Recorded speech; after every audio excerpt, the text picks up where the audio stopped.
What is the harshest truth you've ever learned?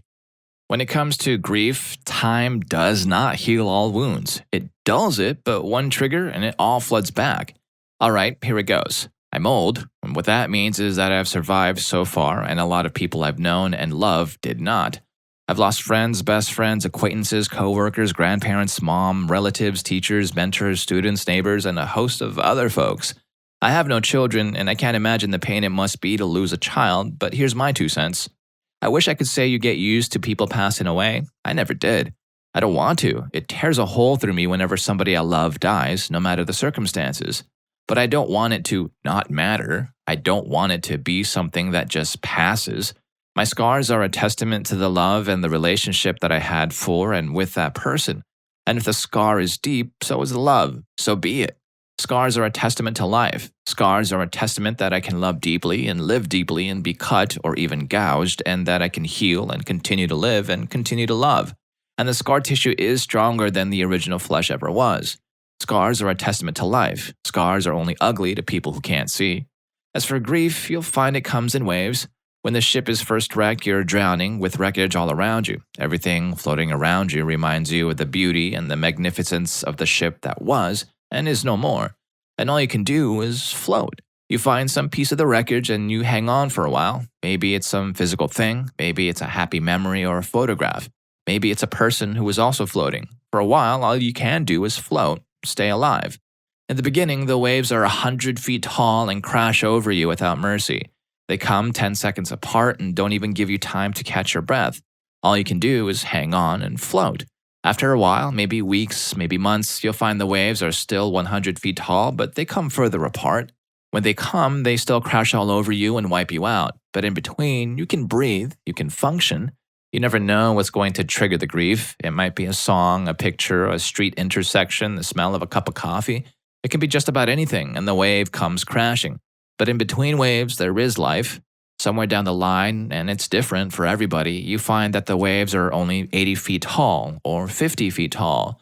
And while they still come, they come further apart. You can see them coming, an anniversary, a birthday, or Christmas, or landing at O'Hare. You can see it coming for the most part and prepare yourself. And when it washes over you, you know that somehow you will again come out of the other side. Soaking wet, sputtering, still hanging on to some tiny piece of the wreckage, but you'll come out.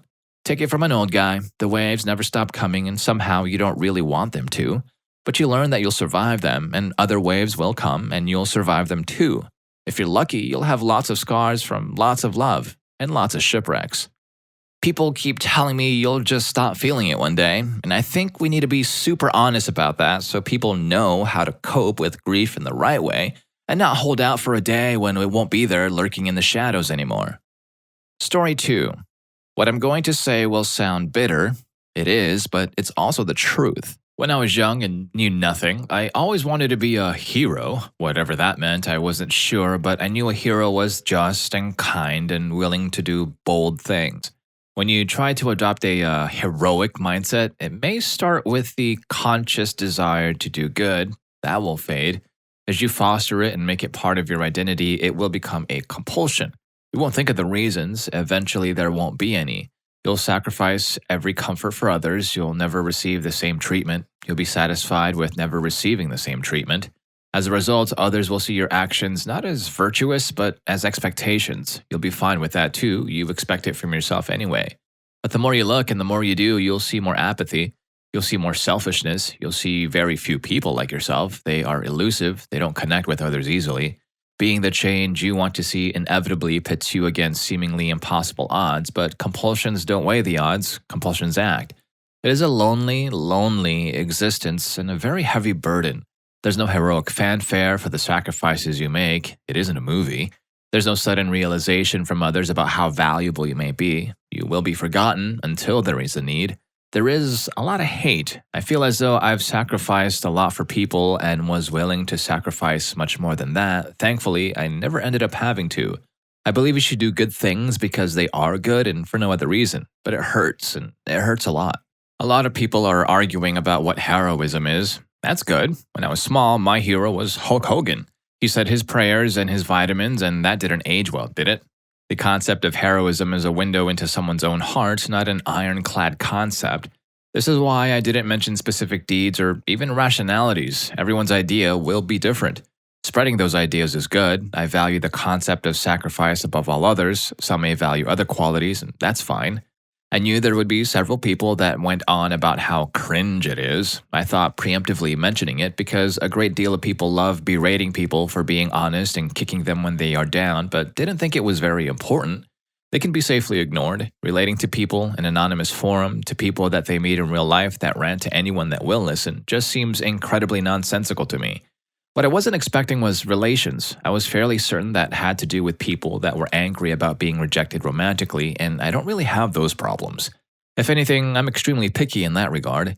Just because you believe you should do good for goodness sake, it doesn't mean it's always going to leave you with a warm and fuzzy feeling inside. Sometimes you do good for people you absolutely loathe, and for no other reason than that it is right. Deserving isn't a concept I care to acknowledge, but I think it's rather despicable for someone to deny the pain of others and call them entitled for feeling wounded, yet doing what is right anyway. Ignore these people, you only need to look in their own posts to invalidate them. For instance, people that work in the medical field. A lot of people idolize them, and rightly so. It's a field that requires calm and unimaginable scenarios, for me at least, that goes against our basic instincts and often do harm toward a greater end, resolving a medical issue. Something like that requires an ironclad will, and I believe that deserves recognition. To others that work in that field, I can see how it can become the norm, just their job, but I don't scorn people that feel they aren't getting the recognition they deserve. Some might say that mentality is toxic, but I say it only becomes toxic when people decide to withdraw their good deeds because of it. Lastly, and I know this is long and I apologize, this was specifically fashioned to not put me on a glorified pedestal. I'm not proclaiming myself a hero. I'm not listing my deeds. I am saying I take concepts that I would find heroic and apply them. You don't have to agree, and I'm aware of my faults. I am opinionated, I am disagreeable, and I enjoy my solitude to a certain extent. I am looking to express myself, not to gain anyone's praise. What I think is worth mentioning, though, is that for every famous person that spends a little of their time doing something undeniably good, or putting coin into something which is relatively a pittance by comparison to them, while they receive massive notoriety for it, there are thousands of people that put everything they have into others and are entirely unsung. I believe it's worth pondering. Story 3. As a teen, I realized nobody cares. If you get into trouble, people don't come out of the woodwork to support you or save you. No coach is going to give you that big speech and then you win at the thing you want to do in life. If you get hurt, a stranger might help you find medical aid, but don't expect anybody to stay for the recovery process. As an adult, I further realized that nobody cares. If you mess up, look like an idiot, and generally do badly, the microcosm of critique that was a thing in high school isn't a thing in real life. You don't need to obsess about crap, and you don't need to explain yourself to people. Nobody cares. This is neither good nor bad. It's just a perfectly normal fact. Story 4. No matter how good you think you're doing, there's always someone better than you. This applies mostly to everything. There's always somebody better, stronger, wealthier, etc. We have to learn to stop comparing ourselves to other people and accept what we have and do the best we can. As they say, comparison is the thief of joy, and from what I've heard, being at the top isn't always so fun. You're on less and less stable ground as you climb and become worried that anyone could come and get you from any angle. If you agree with that, then please do hit that like button and subscribe to my channel for more, let's call them hard knock life truths. Now let's go ahead and get back to the stories. Story 5. You can have friends with great lives and great families and everything about you sucks and there's nothing you can do about it. Your rich friend will have a really close family and their biggest concern is their children getting into their dream career, and if it doesn't work out, their second dream career. Their family has great holidays and there's never any drama. Meanwhile, you're worried about whether the next phone call from your divorced parents that don't call you that often is one of your siblings passing away. I've had a pretty good life, but sometimes it sucks having a friend that has it all and your family is going to crap. I have very good friends I lean on, which is nice, but goddamn, why is my family the one that's struggling? The people saying everyone has problems don't understand what you're trying to say. Yeah, everyone has problems, and yeah, their problems are important to them, but come on, let's be real.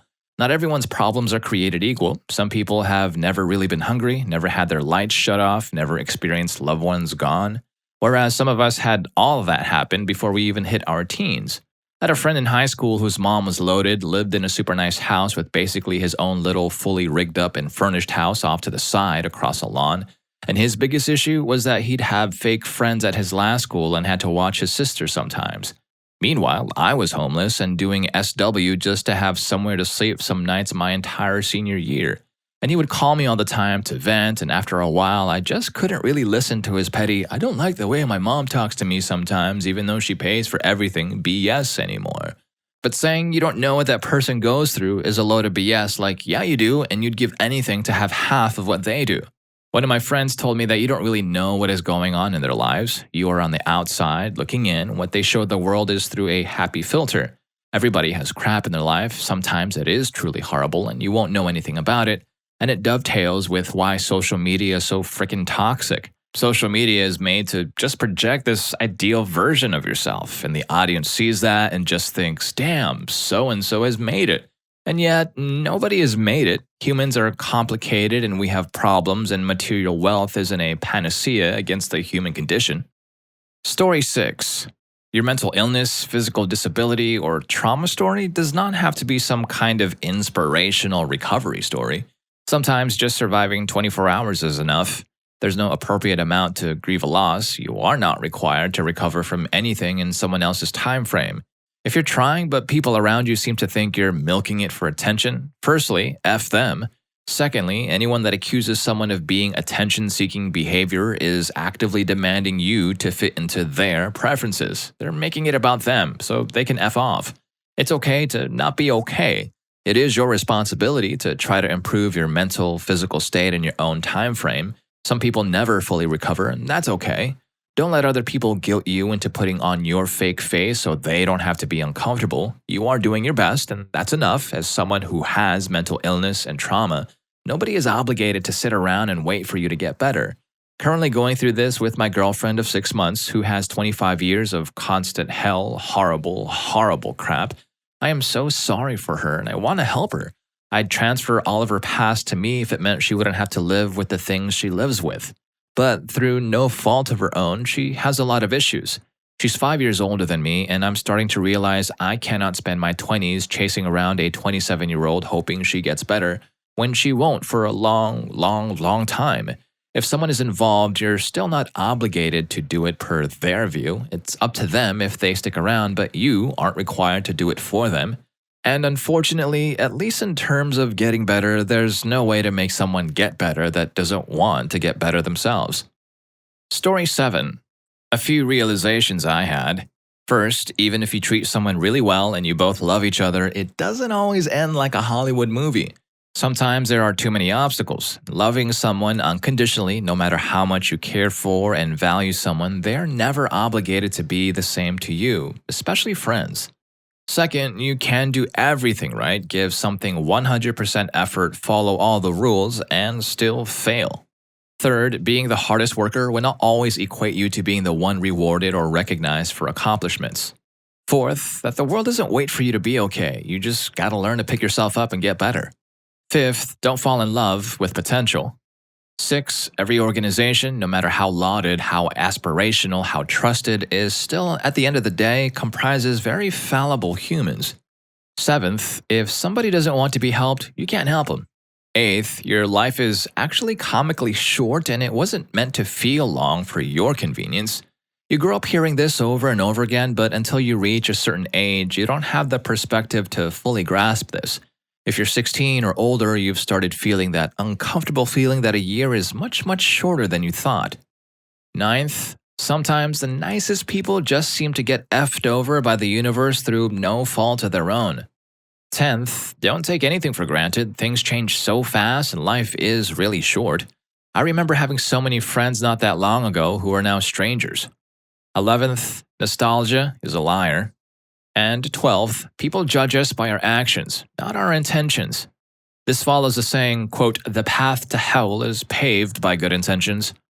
That last one, the vast majority of people judge everything by its cover. Reality is way more grim and sad. I think it's the true mark of good people that they don't do this. They see through the surface and love you for just being you. Story 8. That we are very much like arrows launched into the sky. Good parents build the best bow they can and hope their aim is true and their arm is strong, knowing that if they shoot well, they will never be able to catch up to their offspring, but the world will progress and the future will hopefully be brighter. Okay, parents, find whatever bow they can scrounge up, try not to waver too much as they fire, and hope they don't F it up. They weren't necessarily prepared or aware, and most are just grateful the bow didn't break. Crappy parents never find a bow. They just walk outside and jab the arrow down in the mud, either not caring about what happens to it or determined that it will never know it was supposed to soar in the first place. Some parents are great in theory, but when they actually have to launch the arrow, they fail. But some parents are complete idiots, but they research bows and arrows, they hand make their own bow with all the attention and love they can, and they launch the arrow, giving their all. And when it soars, they watch its path with pride, and if it falls short, they find it and help shoot it again. On the flip side, sometimes someone is an arrow who just got dropped and forgotten in the mud, but someone else comes along and sees it lying helpless, so they build their own bow and shoot it themselves. Story 9. The truth doesn't matter. Perception does. That sometimes you have to fail 1,000 times just to win once. Thanks, Thomas Edison. You're not a loser if you don't win. You're a loser if you don't try. That you are the only one that truly knows how good or bad of a person you are. If you want to be truly judged, admit to what you do when no one is watching. Also, just contemplating the notion will tell you a lot about yourself. All true, hard lessons learned over the years. Don't get me wrong, introspection sucks, but the first step to solving any issue is to identify that there actually is one. Then it's figuring out how to fix it. Also, most of us, life isn't as easy on us as we think it should be. I don't disagree, but if you just keep getting back up eventually, you'll find a way through. That doesn't mean you have to do it alone if you're lucky enough to have a support system, crappy family, no friends, bad job. Best advice I can give is that it's you who determines the direction of your life. If you want friends, strike up a little conversation with at least 10 strangers a day. It seems daunting at first, but one day it won't and you'll be like, well, all right. Now you can try to talk to whoever it is if you want to. Might not work out, but you can move past it instead of always having what ifs. Life is too short for that crap.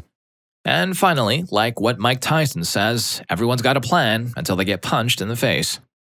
Story 10. It is so freaking hard being poor and putting your best foot forward, showing up early and offering to stay late, being reliable and being a hard worker is not enough to move up the customer service chain and move up past minimum wage. If you want government assistance, you can't work full-time minimum wage or you'll lose it. If you lose it, you have to figure out how to work even more to make that money up.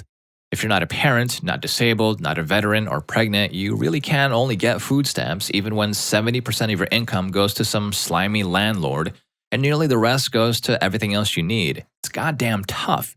So goddamn tough. But the hardest truth is, if you're poor, you're just poor then. No amount of work will make you not poor. Story 11. Being a good person will get you screwed over almost every time.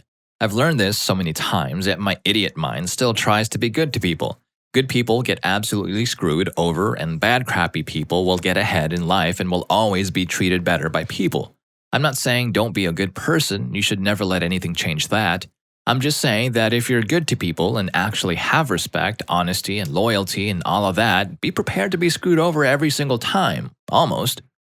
Story 12. That quote-unquote true friends come and go. There are periods in your life where you're with a group of friends that are so in tune with you and you swear you're going to be friends with them forever. Then life happens.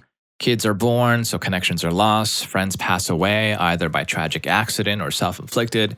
Friends marry, friends divorce. You discover that some friends are actually toxic, cruel, or scammers. Sometimes years pass before you reconnect with that one real true friend or two and you meet up and it's like you haven't missed a day. You reminisce about days past and crap you did. So I guess this is growing up. Alright, I hope you guys enjoyed the video, and if you made it this far, I'm sure you're also going to enjoy what pro-life tip you've learned from Reddit you use every time. Story 5 might just work and it's something we might all want to try in our own lives. I'll see you in that video, and thank you for watching this one.